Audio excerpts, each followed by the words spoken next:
A continuación, el doctor Xavier Barea, director del Observatorio de los Sistemas Europeos de Previsión Social Complementaria, va a hablarnos acerca de la investigación sobre la previsión social complementaria en Cataluña. Muchas gracias, Teresa. Buenos días a todos y gracias por asistir un año más a esta jornada que ya se está convirtiendo en un punto de encuentro de referencia.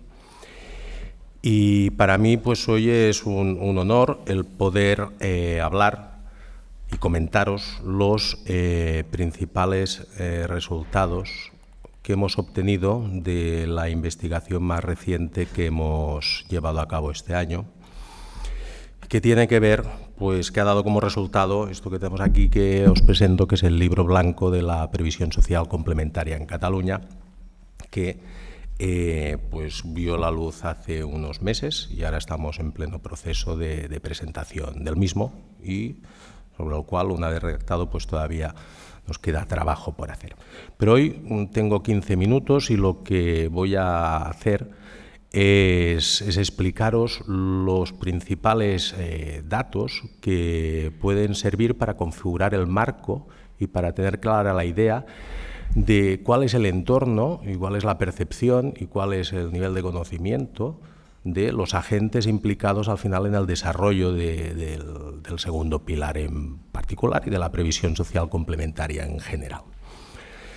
Entonces, en primer lugar, pues me gustaría situar el desarrollo de este libro blanco en el contexto en el que se produjo. El Observatorio de los Sistemas Europeos de Previsión Social Complementaria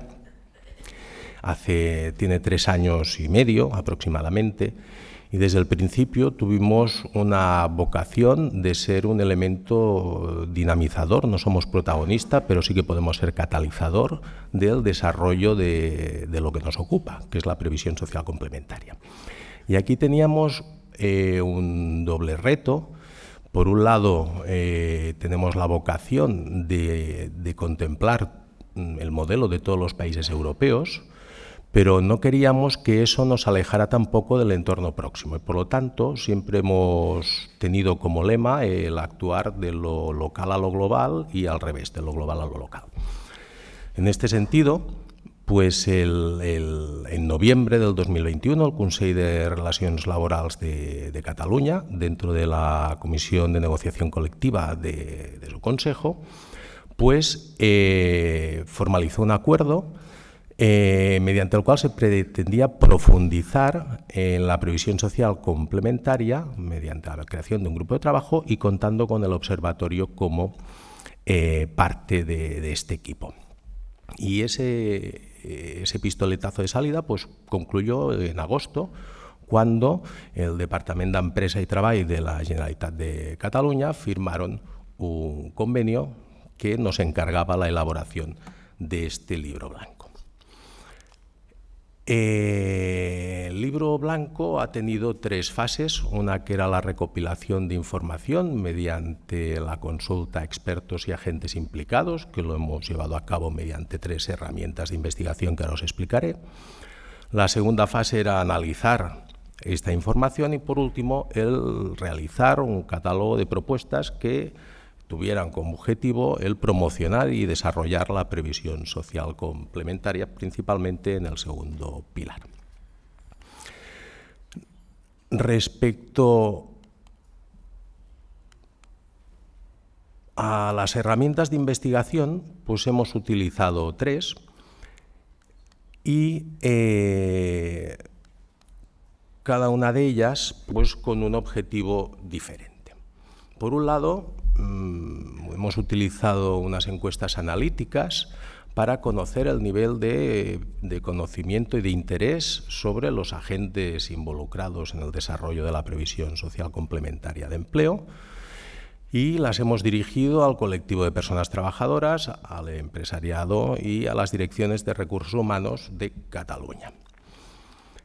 La segunda herramienta, a través del método Delphi, con la ayuda de 38 expertos nacionales y europeos, pues lo que pretendimos fue el establecer cuáles eran los escenarios probables o más probables de futuro en el cual se iba a desarrollar esta implementación o esta promoción de la previsión social de empleo.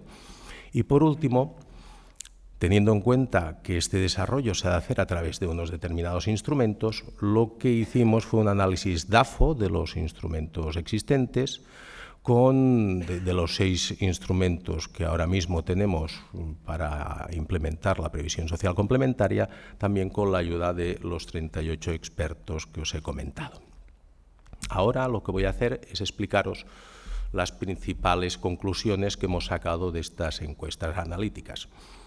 La diferencia entre lo que yo os voy a contar y lo que se ha hablado en la mesa anterior, pues veréis que hay muchas ideas que ya han salido, pero aquí las vamos a concretar con cifras. Esto es algo que nos gusta. Ya hace cinco ediciones, desde el grupo de investigación, siempre oíamos que la previsión social complementaria estaba muy poco desarrollada en la pequeña y mediana empresa. Y entonces nos pusimos manos a la obra y vamos a decir, bueno, ¿cuánto poco? Y aquella vez pues dijimos que había el 1,12% de desarrollo en las pymes, a diferencia del 13,8% en las grandes. Bueno, es esta manía que tenemos, ¿no?, de concretar con cifras lo que es una realidad que parece que se percibe, pero que al final no siempre es fácil de concretar. Entonces, respecto a la encuesta que hicimos a las personas trabajadoras, que se realizó gracias a la colaboración y diseminada por Comisiones Obreras de Cataluña y UGT de Cataluña, pues los principales resultados son los que tenéis aquí en la pantalla. En general, hay un gran alto grado de desconocimiento del colectivo de personas trabajadoras sobre la previsión social complementaria. Una respuesta que confirma esta afirmación y que nos sorprendió es que más del 50% de las personas encuestadas no había oído hablar de los planes de pensiones de empleo, que es, por otro lado, el instrumento más conocido por la población en general, ¿vale? Sin embargo, a pesar de este alto nivel de desconocimiento, sí que la impresión mayoritaria o el deseo mayoritario de las personas trabajadoras es que es conveniente que las empresas implementen instrumentos de previsión social complementaria. Solo el 12% no consideran conveniente esta alternativa.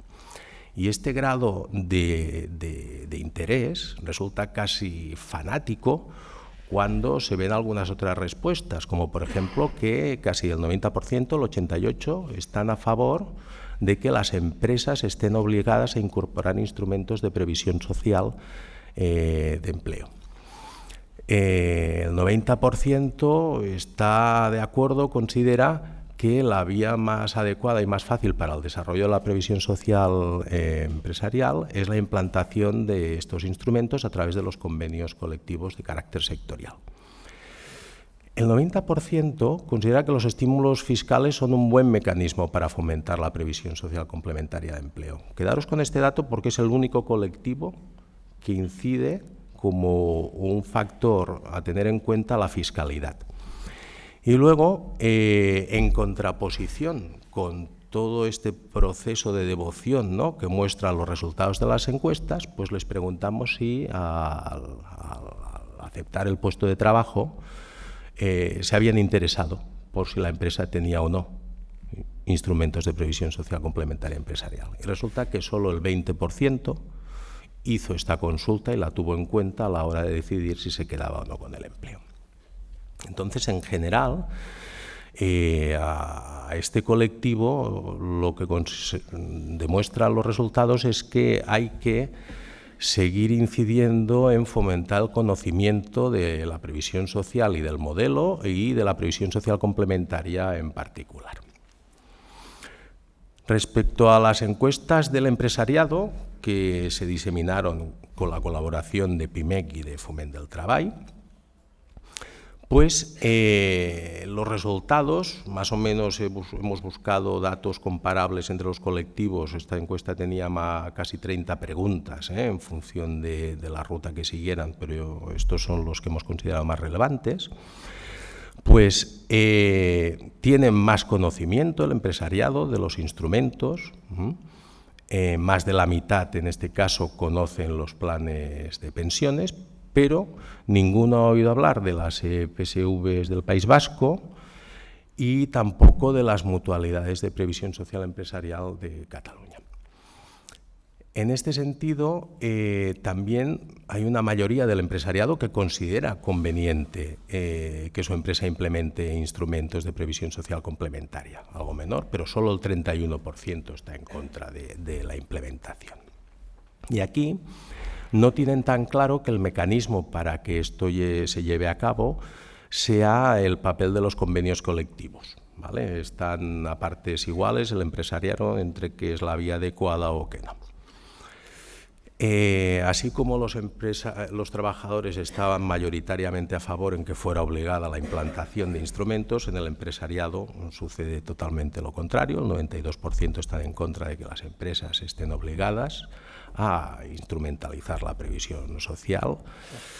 Pero, sin embargo, el 85% del empresariado catalán considera que el hecho de que sus empresas ofrezcan instrumentos de previsión social complementaria es una vía para mejorar la vinculación entre el trabajador y su empresa. Y como os he dicho, la fiscalidad para el colectivo de empresarios de Cataluña no es ni mucho menos el beneficio más valorado.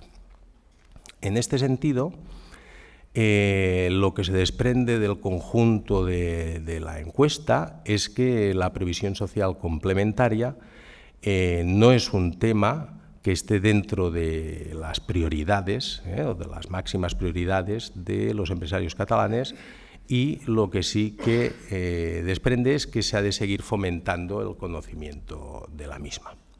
Y por último, un colectivo que es muy interesante es el de los directores de recursos humanos. Y aquí contamos con la colaboración de AIDIPE Cataluña, que nos dan, uno puede pensar, es un colectivo que es trabajador, pero que está en el cuadro de mandos de las empresas, por lo tanto, a priori no sabíamos qué íbamos a responder y las respuestas han sido muy interesantes. Para empezar, son el colectivo que mayor conocimiento tiene de los instrumentos de previsión social complementaria y del modelo, ¿vale? Todos conocen los planes de pensiones de empleo, seguros colectivos, externalizaciones de compromisos por pensiones, pues 3 de cada 4, pero las EPSV tampoco eran conocidas. Hay que tener en cuenta que también solo se desarrollan en el País Vasco, y sí que tenían algunos, un 7%, conocimiento de las mutualidades de previsión social de carácter empresarial. Este colectivo considera mayoritariamente, un 82%, interesante que la empresa implemente instrumentos de previsión social. Y la vía que consideran más adecuada pues sería la de los convenios colectivos de ámbito sectorial. 2 de cada 3 están a favor o ven conveniente que las empresas estén obligadas a incorporar instrumentos de previsión social complementaria de empleo. Y casi el 70% pues coincide con los empresarios, determinando que el hecho de que la empresa ofrezca esta previsión social complementaria pues mejora la vinculación de los trabajadores con la misma. Y de la misma manera, la fiscalidad tampoco es uno de los beneficios más valorados. De hecho, es el menos valorado en este colectivo. Por lo tanto, lo que se desprende del conjunto de la encuesta es que despierta gran interés para los directores de recursos humanos, ven que es una vía para atraer talento y mantenerlo, pero que el incremento de costes laborales que puede suponer es un freno a la hora de proponer la iniciativa al directivo.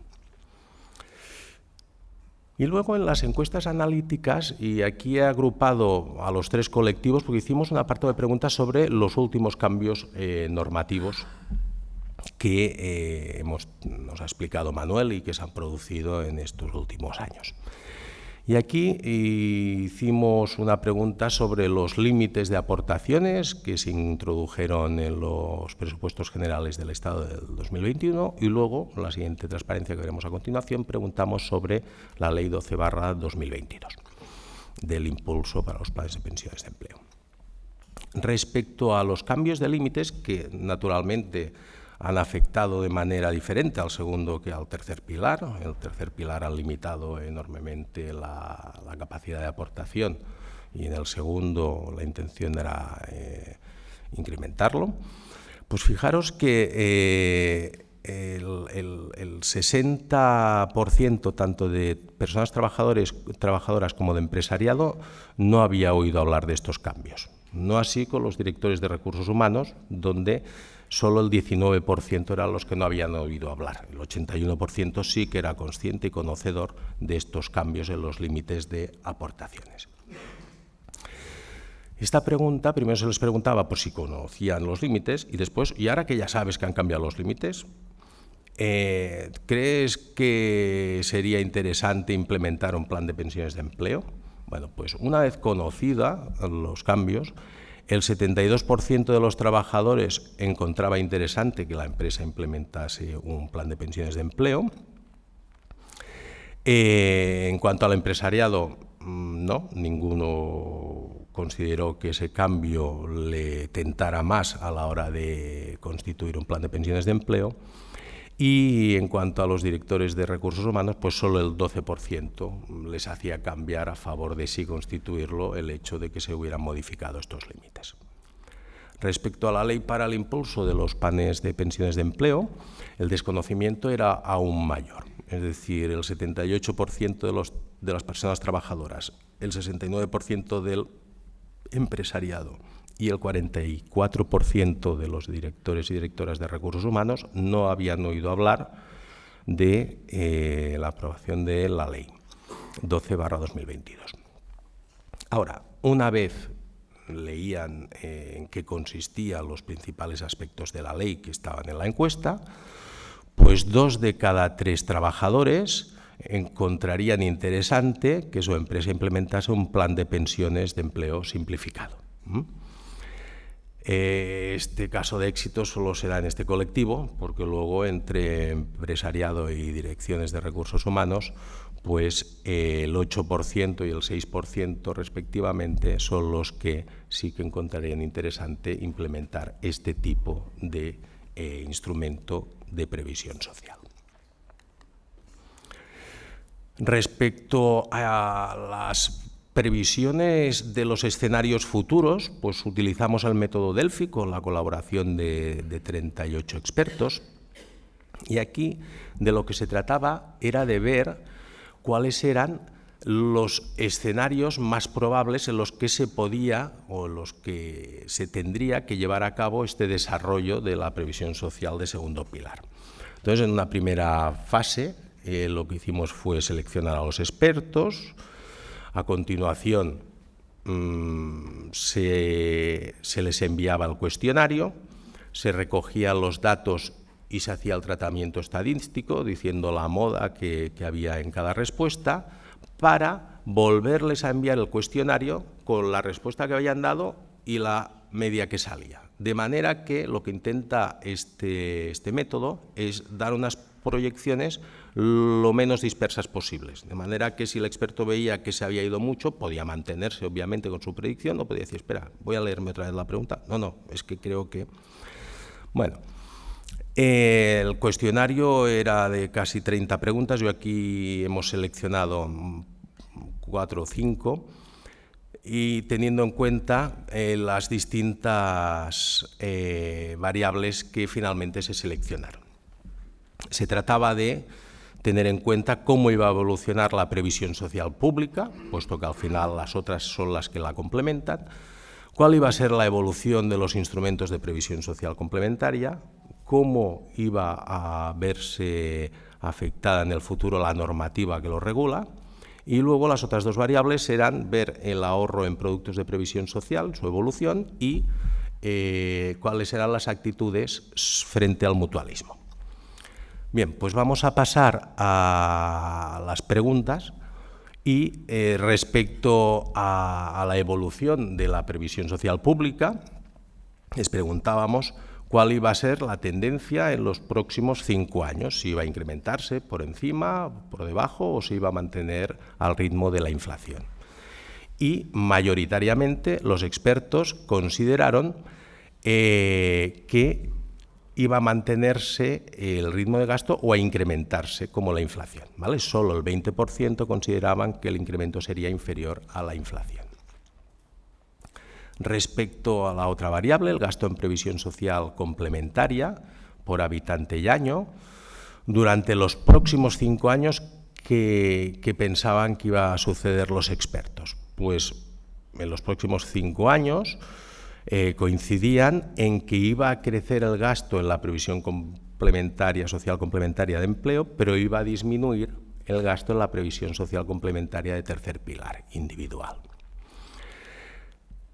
Ahora, preguntados cuáles creían que iban a ser los productos, los 3 productos que mayor crecimiento relativo iban a experimentar, pues en primer lugar, el 72% consideraba que el mayor incremento lo iban a tener los planes de pensiones de empleo simplificados, seguidos de los planes de pensiones de empleo de empresa y, por último, de los de promoción conjunta. Por lo tanto, los planes de pensiones siguen siendo el principal vehículo que, según los expertos, van a ser capaces de aglutinar este ahorro de segundo pilar.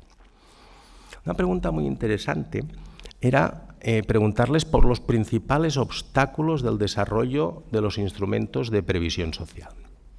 Y aquí distinguíamos entre previsión social de empleo y complementaria individual. En el segundo pilar, los incentivos fiscales y las normativas estatales eran el primero de los obstáculos para el desarrollo. El 86% de los expertos así lo dijeron. Y sobre todo, ya no tenía tanto que ver con la calidad o cantidad de los incentivos fiscales, sino con la estabilidad y durabilidad en el tiempo, ¿vale? Habría que definir incentivos estables y duraderos, igual que la normativa debería ser también, teniendo en cuenta que son estrategias a largo plazo, pues que fueran normativas que se mantuvieran estables también con un plazo acorde. El segundo impedimento es la falta de formación y conocimiento, 59%. Fijaros que también es el principal objetivo, el principal obstáculo que se encuentra para la previsión social complementaria individual, ¿vale? Por favor. Y, por último, la confianza en unas elevadas coberturas públicas. Por último, pero fijaros que solo el 14%. Es decir, en muchas ocasiones hemos oído que en España no se desarrolla la previsión social complementaria precisamente porque el primer pilar es muy generoso. Bueno, pues ni para la previsión social complementaria de empleo ni para la previsión social complementaria individual se ve como un obstáculo determinante, ¿vale? En la de empleo solo el 14% de los expertos lo aducían como un impedimento y en la individual, bueno, el 39%, un poco más significativo, pero es más importante el bajo poder adquisitivo familiar, ¿vale? Que el 78%. Está claro que para ahorrar primero has de tener ingresos suficientes que te permitan mantener, ¿no?, el ritmo de vida mínimo necesario.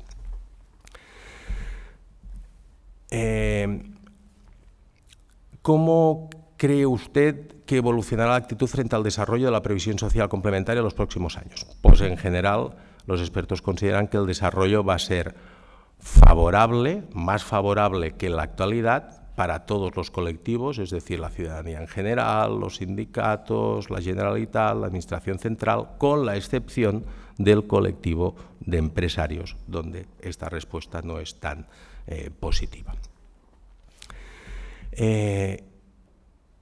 Si podemos pasar. Y ahora ya la última herramienta que utilizamos fue el análisis DAFO, si pasamos, que lo que hicimos es a los 6 instrumentos, teniendo en cuenta que los planes de pensiones luego los hemos analizado por separado, los de empleo, los simplificados y los individuales, pero de lo que se trataba era de hacer un análisis interno, es decir, de ver los puntos fuertes y los puntos débiles de cada producto y luego de hacer el análisis externo correspondiente, es decir, de ver qué oportunidades generaba el entorno para cada producto o qué amenazas suponía el entorno previsto para cada uno de los productos. No os voy a explicar los resultados, pero lo que sí que os voy a explicar es, en base a este análisis de todos los instrumentos, teniendo en cuenta las proyecciones que habíamos hecho sobre el escenario en el cual nos teníamos que desarrollar y la impresión y nivel de conocimiento respecto a los colectivos implicados, pues las propuestas de mejora que han surgido como conclusión del libro blanco. La primera es que es necesario impulsar medidas de alfabetización, educación financiera a la ciudadanía catalana en este caso, porque era el ámbito de estudio. La segunda, que hay que tomar medidas para promocionar de manera específica la previsión social en el tejido empresarial, especialmente en las pequeñas y medianas empresas, que son, diríamos, la base del tejido empresarial de Cataluña. La tercera es que hay que conseguir que la legislación sobre previsión social complementaria sea estable en el tiempo. De esto se ha hablado también antes y es una de las conclusiones que se desprenden del estudio, que es que hay que reducir o eliminar las ventanas de liquidez. Es decir, estos instrumentos son instrumentos finalistas y, por lo tanto, el hecho de que podamos hacer líquidos los derechos consolidados debería limitarse a situaciones realmente excepcionales. Otra propuesta, que parece que vamos en la vía, pero que aún falta mucho camino, es la de reducir la burocratización de estos procesos, hacerlo fácil. La sexta es aumentar los límites máximos de aportación de los trabajadores y desligarlos a los de las aportaciones realizadas por las empresas. En este sentido, y lo veremos en los informes que vayan saliendo, el hecho de esta compensación entre los límites de tercer pilar y segundo pilar no ha producido un trasvase directo de uno a otro, porque al final el trabajador tiene la limitación marcada por el empresario. Una séptima recomendación sería el de establecer unos requisitos de conocimientos financieros para los miembros de las comisiones de control. Las comisiones de control son organismos que tienen un papel muy relevante en los planes de pensiones de empleo y los cuales manejan información que no siempre es comprensible para todos los trabajadores. Y en este sentido, pues nosotros desde la universidad, por ejemplo, estamos haciendo un curso superior universitario para miembros de comisiones de control que cuando salen realmente nos agradecen el haber pasado por el aula porque empiezan a descifrar esos jeroglíficos que muchas veces se convierte en un informe actuarial, por ejemplo. Y por último, el fomentar el cobro de las prestaciones en forma de renta. Hay que asimilar la previsión social complementaria con la previsión del primer pilar y de la misma manera, y es una manera, ¿no?, de dar coherencia al modelo, si al final está complementando, que lo complemente de la misma manera y forma. Bueno, no sé si me he extendido un poco, no he mirado ni el reloj, pero, perdón, si lo he hecho, y podéis consultar en la web el documento de manera íntegra. Muchas gracias.